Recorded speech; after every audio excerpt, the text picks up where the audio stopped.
ఈయన 20 కోట్లు పెడితే 100 కోట్లు సంపాదించుకోవడం వల్ల ఇప్పుడు మనలాంటి యువత అనుకుంటా ఉన్నది. కానీ వెనకకి వెళ్ళండి 5-6 టర్నులు పనిచేసిన వాళ్ళు కాళ్ళు మొక్కాలంటా ఉన్నాను నేను. ఎమ్మెల్యేలుగా పనిచేశారు, మంత్రులుగా పనిచేశారు, ముఖ్యమంత్రులుగా పనిచేశారు. ఇల్లు కూడా లేదు ఇప్పటికి కూడా. వాళ్ళు కదా ఆదర్శం. ఇప్పటి కూడా ప్రజాస్వామ్యం బతుకుందన్నా, రాజ్యాంగం కూనీ కాలేదన్నా గట్లాంటి వాళ్ళే కదా. బాధ చెప్తా ఉన్నా. రాజకీయం అన్నా ఎవదని దేనికోసం వస్తామన్నా, ఆస్తులు సంపాదించుకోవాలని వస్తే బిజినెస్లు చేసుకోరు మీరు పోయి. కానీ పాలిటిక్స్ని ఒక బిజినెస్ వ్యాపార కేంద్రాలుగా ఎందుకు మారుస్తూ ఉన్నారు? కార్పొరేట్ తొత్తులుగా ఎందుకు అప్పచెప్తా ఉన్నారని రాజకీయాలని అనేక మార్లు ప్రశ్నించినాం. రాజకీయమైనా జర్నలిజం అయినా సామాజిక సేవనే, సమాజానికి అవసరమైన కార్యక్రమాలు చేయాలి. ఎందుకు బాగుపడదు అప్పుడు? అది నా అభిప్రాయం అన్న. ఇప్పుడు రాజకీయాలలో డబ్బులు పంచకుండా, లేకపోతే బీర్ సీసాలు, లేకపోతే బిర్యానీలు ఇవ్వకపోతే వర్కౌట్ అవుతుందా? కాదని అంటారా మీరు? అవుతుందా అని నేను అడుగుతున్నాను. నేను మిమ్మల్ని ఎందుకు అంటున్నా అంటే అవుతుంది. ఎందుకు అవుతుంది అంటే మనం చూసాం, మొన్ననే ఒక 4-5 నెలల కింద ఎన్నికలు జరిగినాయి. అందరు ఏమన్నారు, బీఆర్ఎస్ మస్తు డబ్బులు పంచితే అధికార పార్టీ ఉంది, ఇక మస్తు మరి 80 సీట్లు వస్తాయని కొందరు వాదించినారు. ఇక్కడ ఏమంటారు, ప్రజలు మారినారు, యువత చైతన్యవంతమైనారు. మనలాంటి సోషల్ మీడియా వింగ్ పెరగడం వల్ల పిన్ పాయింట్గా ప్రజలను చైతన్యం చేసే కార్యక్రమాలు చేస్తూ ఉన్నాం. కాబట్టి రాజకీయాల్లోని చూపించి మేము వ్యాపారాలు చేసుకుంటే ఇక నడవేదిగా అర్థమవుతుంది. డబ్బులు పంచితేనే రాజకీయాలు అంటే కూడా కాదు. మరి అట్లా అంటే బీఆర్ఎస్ఏ గెలవాలి సార్. గెలిచిందా? కాంగ్రెస్ ఇంకొకటి నేను అదే చెప్పవద్దు. బీఆర్ఎస్ పంచింది, కాంగ్రెస్ పంచింది, బీజేపీ పంచింది అనుకుందాం. ప్రజలు ఏం చేసినారు? తీర్పు అల్టిమేట్గా డబ్బులు పంచిన వాళ్ళు అందరికీ ఇవ్వాలి. మరి సమానమైన సీట్లు అట్లా ఇవ్వాలి. మార్పు వచ్చింది. పంచితే తీసుకుంటారేమో, మనకు తెలియదు ఆ విషయం. ఇస్తే తీసుకుంటారు అన్న, కానీ ఓటు ఎవరికి వేయాలని వాళ్ళకి వేస్తారు అంటున్నాను. కాబట్టి ఇప్పటికైనా రాజకీయ నాయకులారా మారండి. డబ్బుల మూసి వేదజాలతో మేము రాజకీయాలు చేస్తామంటే లాస్ అయ్యేది మీరే. అంటే ప్రజలు చైతన్యవంతం అయ్యారు 100%, 200% అయినారు. ఎన్నికలని అంటలేనన్నా, ప్రశ్నించే గొంతులు పెరుగుతూ ఉన్నాయి, సోషల్ మీడియా వింగ్ పెరుగుతూ ఉంది. ఈరోజు ప్రభుత్వం కానీ మనలాంటి వాళ్ళని తప్పు చేసినా వెంటనే సోషల్ మీడియా వేదిక ప్రశ్నిస్తలేరా? మనం కూడా సమాధానం చెప్తున్నాం కదా, సమాధానం చెప్పాల్సి వస్తుంది కదా. అంటే మారినట్టే కదా. చైతన్యం వస్తూ ఉంది ఖచ్చితంగా. 100% రాకపోవచ్చు. ఇట్ షుడ్ కమ్ ఇన్ ఏమంటాం ఫేసెస్ వైజ్గా వస్తూ ఉంటుంది ఖచ్చితంగా. దాన్ని ఎవరు ఆపలేరు. ఈ ఎన్నికలలో మీరు చూడండి అద్భుతాలు జరుగుతూ ఉంటాయి. చాలామంది అనుకుంటుండొచ్చు, మీరు అన్న క్వశ్చన్ చాలా వ్యాలిడ్ క్వశ్చన్. నిజంగా మా దగ్గర డబ్బులు ఉన్నాయి, కాంగ్రెస్ పార్టీ అండా ఉంది, ఇంకో పార్టీ అండా ఉందని వస్తూ ఉన్నారు, డబ్బులు ఉన్నాయని వస్తూ ఉన్నారు. చూడండి, కర్రు కాచి వాల్చు పెట్టకపోతే మీరు ఆలోచన చేయండి. కానీ చాలా క్లారిటీగా ఉన్నారు జనాలు. ఎవరికి ఓటేయాలి, ఎవరిని ఓడగొట్టాలి, ఎవరిని గెలిపించాలి. రాఘవేంద్ర గారికి ఎందుకు ఓటేయాలంటే ఒకటే నేను చెప్తా ఉన్నాను. అందుకే నిజంగా పట్టభద్రులాడు ఒక మంచి క్వశ్చన్ అడిగారు, కానీ మీకు చేతులు జోడించి నేను నమస్కరిస్తా ఉన్నాను. ఒక రాఘవేంద్రగా నాకు వేయకండి నిజంగా.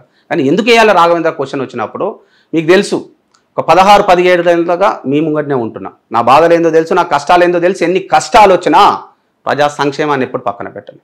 నిరుద్యోగుల సమస్యల పట్ల అనేకమైన కథనాలు ఇచ్చినాం, కొట్లాడినాం. ఎన్ని నిజంగా బెదిరింపు కాల్స్ వచ్చినా, భయపెట్టినా నిక్కర్సిగా ₹1 యాడ్ తీసుకోలేదన్న ఇప్పటి వరకు.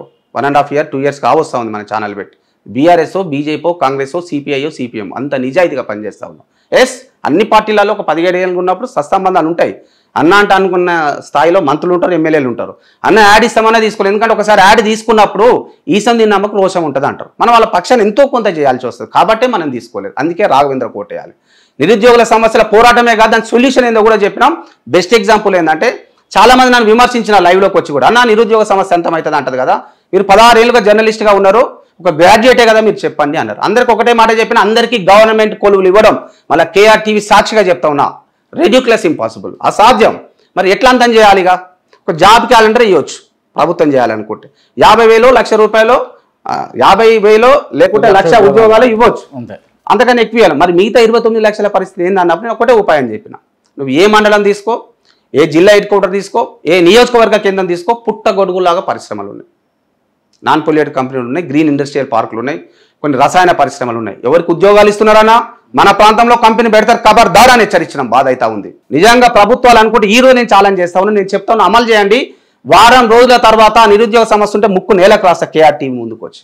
మరి లేకపోతే వాళ్ళు ఏం చేస్తారో మీరు వాళ్ళని అడగండి. ఏం చెప్తా ఉన్నా అంటే, నేను జిల్లా కేంద్రాల్లో ఉన్నాయి, నియోజకవర్గ కేంద్రాలు ఉన్నాయి, మండల కేంద్రంలో ఉన్నాయి, గ్రామ పరిధిలో మరి పరిశ్రమలు ఉన్నాయి. నల్గొండ తీసుకున్నా, ఖమ్మం తీసుకున్నా, వరంగల్ తీసుకున్నా, ఇట్లా ఏ జిల్లా తీసుకున్నా ఎందుకు ఇవ్వలేకపోతా ఉన్నారు? అందుకే చెప్తాను, ఒక చట్టం తీసుకురావాలి, చట్టబద్ధత కల్పించాలి. ఏంటిది అదంటే, నిరుద్యోగ సమస్య అంతం కావాలన్నా, తెలంగాణ ధనిక రాష్ట్రం కావాలన్నా ఏం చేయాలి? రాజకీయ నాయకులు కానీ ప్రభుత్వాలు కానీ ఒక చట్టం చేసి 80% ఉద్యోగాలు ఇవ్వరి స్థానికులకే. ఇస్తారా? మరి ఆ దమ్ము ధైర్యం ఉందా? నిరుద్యోగ సమస్య ఉండదు. ఇలా ఖాళీగా తిరిగే పిల్లగాడు మనలాంటి వాళ్ళు ఒక 50,000, ₹1,00,000 సంపాదిస్తే ఆ కుటుంబ జీవన పరిస్థితులు మెరుగైతాయి, ఆర్థిక సమతుల్యత వస్తుంది. ఇట్లా గ్రామాలు మారితే మండలం, జిల్లా, అట్లా రాష్ట్రం అభివృద్ధి చెందుతుంది కదా. అంటే రాష్ట్రం అభివృద్ధి చెందాలంటే నిరుద్యోగ సమస్య ముడిపడి ఉందని అనేక కథనాలు ఇచ్చినాం మనం. అందుకే చేయాలనుకుంటే ఒక చిన్న వాళ్ళ ఒక జీవం తీసుకొస్తే సరిపోతుంది అన్న. అప్పుడు క్రాంతాన పోతాడు, రాఘవేంద్ర పోతారు, ఇంకొకరైనా పోతారు, నిలదీస్తారు, ఏయ్ వేస్తాం, చట్టం ఉంది ఎందుకు ఇస్తలేవు బిడ్డ అని అడుగుతాం.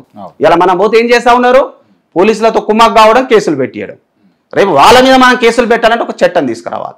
రెండు, 1 shot 2 birds అంటాం. ఒకటి, నిరుద్యోగ సమస్య అంతమైపోతుంది, ఏ ప్రభుత్వానికైనా నిరుద్యోగులు మద్దతు తెలుపుతారుగా.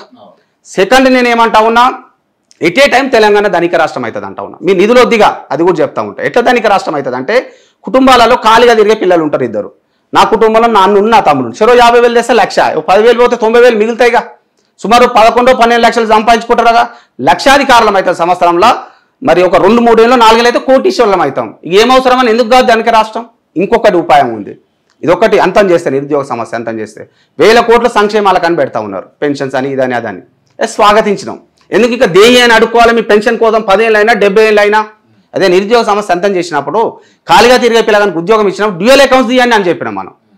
ఒక 1,00,000 రూపాయలు జీతం ఇచ్చినప్పుడు ఖాళీగా తిరిగే పిల్లగానికి 90,000 అయిన అకౌంట్లు అయ్యి, మీరు 2,000 కాదు 10,000 ఇక వృద్ధులకు 2,000 కూడా చాలతలేవుగా. అంటే ఇట్లా ఎన్నో రకాల సమస్యలు అంతం చేయాలి. ప్రభుత్వ ఖజానా కూడా మిగులుబాటే కానీ ఇట్లా చేస్తే 200 కోట్లు, 300 కోట్లు, 500 కోట్లు, 1000 కోట్లు, 10,000 కోట్లు తీసుకొచ్చి తెలంగాణను అభివృద్ధి చేయగా.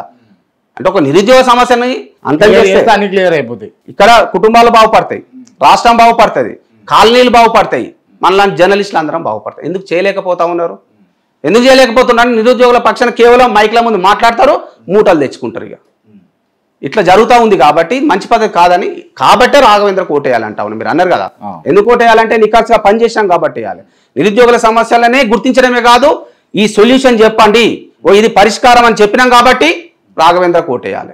పట్టభద్రుల పక్షాన పోరాటం చేశాం కాబట్టి రాఘవేంద్ర కోటేయాలి. ఉద్యోగుల పక్షాన పోరాటం చేశాం కాబట్టి రాఘవేంద్ర కోటేయాలి. రైతుల పక్షాన పోరాటం చేసినాం, అనేక మాటలు కూడా చెప్పినాం. రైతుల పక్షాన ఓటేయాలి, ఎందుకంటే రైతు బంధు ఉంది, రైతు బీమా ఉంది, స్వాగతించినాం. పంటల బీమాను కూడా తీసుకురావాలన్నాం, ఎందుకంటే ఇవాళ రైతులు కుదేలైపోతా ఉన్నారు.